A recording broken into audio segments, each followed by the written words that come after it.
To install YOOtheme Pro into your existing Joomla website, here I have a clean Joomla installation, we first need to download YOOtheme Pro.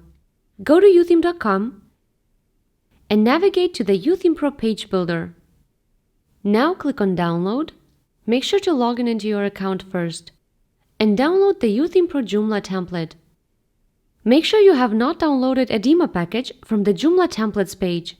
It's a full Joomla installation package and cannot be installed into an existing Joomla site.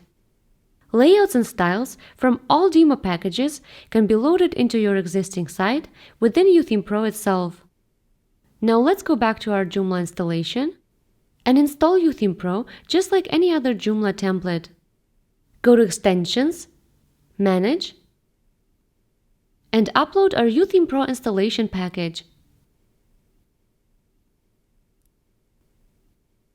Finally, go to Extensions, Templates, and set YOOtheme Pro as the default template.